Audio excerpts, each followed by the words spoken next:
کسی ظالم کے حق میں فیصلہ ہو جاتا ہے، مظلوم کے خلاف فیصلہ ہو جاتا ہے، غریب مر جائے اس کی اولاد آئے وہ بھی مر جائے، اس کے پوتے آئیں وہ بھی مر جائیں، کہ جناب پیسے والا آئے فیصلہ لے کے جائے، غریب ساری عمر دھکے کھائے، حالانکہ جو قیامت کے دن کوڑے مارے جائیں گے وہ آگ والے کوڑے ہوں گے۔ بسم اللہ الرحمن الرحیم، السلام علیکم ورحمۃ اللہ۔ معزز سامعین، آج میں آپ کے سامنے منصب قضاء کے حوالہ سے گفتگو کرنے جا رہا ہوں۔ یہ وہ منصب ہے جو ایک قاضی کو دیا جاتا ہے، ایک جسٹس کو دیا جاتا ہے، یا پھر ایک چیف جسٹس کو دیا جاتا ہے۔ یہ وہ منصب، یہ وہ عہدہ ہے جس کے ذریعے کسی بھی معاشرے کی ہر طرح کی گندگی کو ختم کیا جاتا ہے۔ یہ وہ منصب ہے، یہ وہ عہدہ ہے کہ جس کے ذریعے ظالم کے ظلم اور بربریت کو ختم کیا جاتا ہے اور مظلوم کا بازو بنا جاتا ہے۔ یہ وہ عہدہ، یہ وہ منصب ہے کہ جس کے ذریعے امیر و غریب کی تمیز کو ختم کرتے ہوئے تمام انسانوں کو یکساں حقوق فراہم کیے جاتے ہیں۔ جس طرح اس منصب کی عظمت اور فضیلت بہت زیادہ ہے، بالکل اسی طرح اس منصب کی حساسیت بھی بہت ہی زیادہ ہے، یعنی کہ اس منصب کو غلط استعمال کرنے والوں کے لیے وعیدیں بھی بہت ہی سخت ہیں اور ان کی پکڑ بھی بہت سخت ہونے والی ہے۔ مثال کے طور پہ اللہ رب العزت نے قرآن مجید فرقان حمید میں ارشاد فرمایا، وَمَن لَّمْ يَحْكُم بِمَا أَنزَلَ اللَّهُ فَأُولَٰئِكَ هُمُ الْكَافِرُونَ۔ وہ لوگ جو میرے نازل کردہ احکامات کے مطابق فیصلہ نہیں کرتے وہی لوگ کافر ہیں۔ آگے ارشاد فرمایا، وَمَن لَّمْ يَحْكُم بِمَا أَنزَلَ اللَّهُ فَأُولَٰئِكَ هُمُ الظَّالِمُونَ۔ فرمایا وہ لوگ جو میرے نازل کردہ احکامات کے مطابق فیصلہ نہیں کرتے وہی لوگ ظالم ہیں۔ اب ان آیات بینات کے ساتھ بذات خود اندازہ کیا جا سکتا ہے کہ منصب قضاء کتنا بڑا منصب ہے اور اس کی کتنی اہم ذمہ داری ہے اور کتنی اس کی حساسیت ہے۔ اب اس کے ساتھ میں آپ کو ایک حدیث پاک بھی سنایا جاتا ہوں۔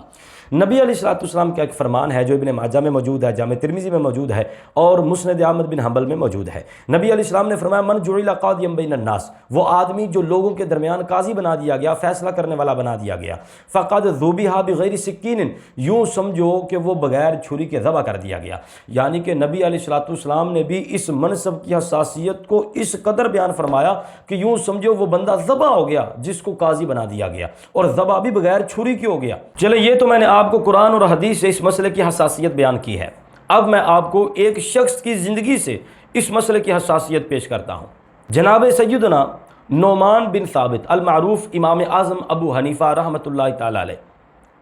آپ اپنے دور کے سب سے بڑے عالم دین تھے، سب سے بڑے فقیہ تھے اور سب سے بڑے امام بھی تھے، کہ پورے عرب کے اندر جب کوئی مسئلہ درپیش آتا اور علماء سے حل نہیں ہوتا تھا تو وہ مسئلہ امام اعظم ابو حنیفہ رحمۃ اللہ علیہ کی بارگاہ میں پیش کیا جاتا، اور امام اعظم ابو حنیفہ رحمۃ اللہ علیہ اس مسئلے کا حل بھی پیش کرتے اور اس مسئلے کا جواب بھی دیتے۔ اب اس بات کا والی عراق کو پتہ چلا۔ اب والی عراق اس وقت کون تھا؟ یزید بن عمر بن حبیرہ، یہ والی عراق تھا۔ اس کو پتہ چلا کہ عرب کا بہت بڑا عالم دین جسے ابو حنیفہ کہا جاتا ہے، بڑا فقیہ ہے، بڑا عالم دین ہے، بڑا امام ہے، تو اس نے امام اعظم ابو حنیفہ رحمۃ اللہ علیہ کو اپنے دربار میں بلایا۔ دربار میں بلا کہتا ہے کہ اے ابو حنیفہ، میں چاہتا ہوں کہ تجھے قاضی القضاء بنا دیا جائے، یعنی کہ تمہیں چیف جسٹس بنا دیا جائے، سب سے بڑا جج بنا دیا جائے۔ امام اعظم ابو حنیفہ رحمۃ اللہ علیہ آپ نے فرمایا، یار میں نہیں بننا چاہتا، میں اس کے لائق نہیں ہوں۔ اب اس والی عراق کو بڑا غصہ آیا کہ میں اسے اتنے بڑے عہدے کی پیشکش کر رہا ہوں اور یہ بندہ انکار کر رہا ہے۔ اسے بڑا غصہ آیا، اس نے کیا کیا؟ اس نے امام اعظم ابو حنیفہ رحمۃ اللہ علیہ کے انکار پر آپ کو 110 کوڑے سرے بازار لگوائے اور آپ کو لہو لہان کر دیا گیا۔ اس کے بعد آپ کو جیل میں قید کر دیا گیا۔ اگلا دن ہوا، ہاں بھائی بتاؤ، میں تمہیں یہ عہدہ، یہ منصب دینا چاہتا ہوں، قبول کرو گے؟ آپ نے فرمایا میں نہیں قبول کروں گا، میں اس کے لائق نہیں ہوں، یہ بڑا حساس منصب ہے، یہ بڑا حساس معاملہ ہے، لہذا میں نہیں کروں گا یہ عہدہ قبول۔ پھر کیا کیا گیا؟ پھر کوڑے مروائے گئے، یہاں تک کہ کافی عرصے تک یہ معاملہ چلتا رہا۔ امام اعظم ابو حنیفہ رحمۃ اللہ علیہ روزانہ کوڑے کھاتے لیکن اس عہدے کو قبول نہیں کرتے تھے، اس منصب کو قبول نہیں کرتے تھے۔ آخر کار تنگ آ کے یزید بن عمر بن حبیرہ نے امام اعظم ابو حنیفہ رحمۃ اللہ علیہ کو چھوڑ دیا۔ اب کچھ عرصہ گزرا، والی عراق کا وصال ہو گیا، فوت ہو گیا۔ اس کے بعد عباسی خلیفہ ابو جعفر منصور اس کا دور آیا، تو اس کو بھی پتہ چلا کہ ابو حنیفہ بہت بڑا فقیہ ہے، بہت بڑا امام ہے، بہت بڑا عالم دین ہے، تو اس نے بھی امام ابو حنیفہ رحمۃ اللہ علیہ کو اپنے دربار میں بلایا اور پیشکش کی کہ میں تمہیں قاضی القضاء بنانا چاہتا ہوں۔ آپ نے اسے بھی یہی جواب دیا، کہا میں تو قاضی القضاء نہیں بننا چاہتا، میں اس عہدے کے لائق ہی نہیں ہوں۔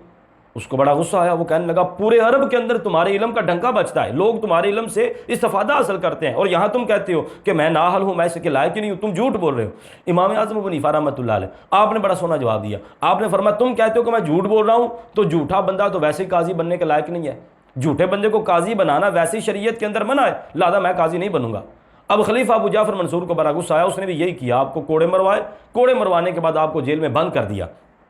امام اعظم ابو حنیفہ رحمۃ اللہ علیہ کے جو چاہنے والے اور ماننے والے شاگرد تھے نا، وہ پیش ہوئے، حاضر ہو کے کہتے ہیں حضور دیکھیں، ایک طرف اتنا بڑا عہدہ، اتنا بڑا منصب کہ اگر آپ اسے قبول کریں تو آپ کے آگے پیچھے غلام، نوکر، چاکر چکر لگائیں، بڑے بڑے لوگ آپ کی خدمت میں اجازت لے کے حاضر ہوں گے اور پورے عرب کے اندر آپ کا فتویٰ چلے گا۔ آپ نے اس کو چھوڑ دیا ہے، ہمیں سمجھ نہیں آئی، اور اس کو چھوڑنے کے بعد آپ نے قید کو پسند کر لیا، کوڑوں کو پسند کر لیا، روزانہ کوڑے کھاتے ہیں اور قید میں بند ہیں۔ تو آپ نے فرمایا تمہیں نہیں پتا،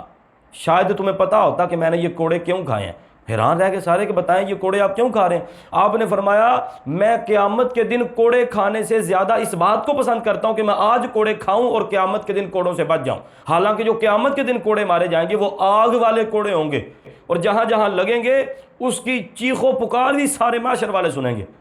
اس قدر سخت وہ کوڑے ہوں گے، اور مارنے والا کوئی عام نہیں ہوگا بلکہ مارنے والا بھی فرشتہ مقرر کیا جائے گا۔ لوگ حیران ہوئے، یہ آپ نے کیسی بات کی ہے؟ آپ نے فرمایا میں نے بات ٹھیک کی ہے کہ اگر زندگی میں رہتے ہوئے میں نے اس عہدے کو قبول کیا، اس عہدے منصب کو قبول کرنے کے بعد مجھ سے کوئی فیصلہ غلط ہو جاتا ہے، کسی ظالم کے حق میں فیصلہ ہو جاتا ہے، مظلوم کے خلاف فیصلہ ہو جاتا ہے، تو قیامت کے دن وہ مظلوم میرا گریبان پکڑے گا، رب کی بارگاہ میں گزارش کرے گا، اپیل کرے گا یا اللہ اسے پکڑا جائے، میرے خلاف اس نے فیصلہ سنایا تھا۔ اس پر ایک فرشتے کو مقرر کیا جائے گا اور وہ فرشتہ آگ اور لوہے کے کوڑے اس پر برسائے گا۔ تو امام ابو حنیفہ نے فرمایا میں قیامت کے دن یہ کوڑے نہیں کھا سکتا، اس لیے میں نے اس عہدے کو الوداع کہہ دیا ہے، میں اس عہدے کو کبھی قبول ہی نہیں کروں گا۔ اب ذرا تصور کریں، جو ہمارے ہاں اس منصب پر بیٹھے ہوئے ہیں، جج ہیں، جسٹس ہیں یا چیف جسٹس ہیں، جو ہمارے ملک پاکستان کے اندر ان عہدوں پر بیٹھے ہوئے ہیں، ذرا ان کی طرف ایک نظر فرمائیں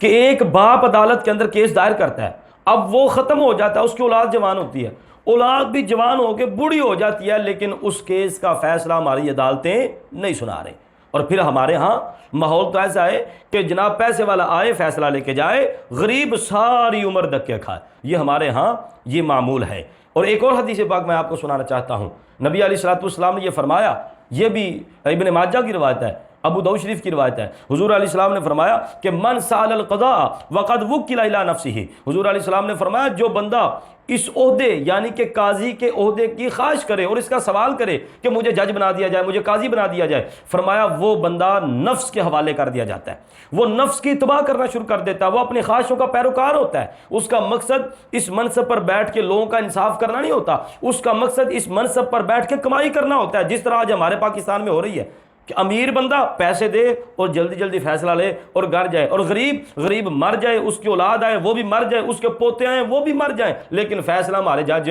نہیں سناتے۔ اور یہ حضور علیہ السلام نے پھر سچ فرمایا نا کہ من سال القضاء فقد وکل الی نفسہ، جو بندہ اس عہدے کا سوال کرے، اس عہدے کی خواہش کرے، وہ بندہ نفس کا پیروکار ہو جاتا ہے اور اس کو نفس کے حوالے کر دیا جاتا ہے۔ اور دوسرا فرمایا ومن جبر علیہ، اور جس بندے کو جبرن قاضی بنا دیا جائے، وہ کہتا ہے میں نے قاضی نہیں بننا، بھائی یہ بڑا اعلیٰ منصب ہے، اس کا بڑا سخت کل سوال ہوگا، میں نہیں اس کے لائق، مجھے نہ جج بنایا جائے، مجھے نہ قاضی بنایا جائے، وہ اپنی جان چھڑواتا ہے، لیکن ومن جبر علیہ، اس کو جبرن قاضی بنا دیا جاتا ہے، تو حضور علیہ السلام نے فرمایا نازل الیہ آلک فسددہ،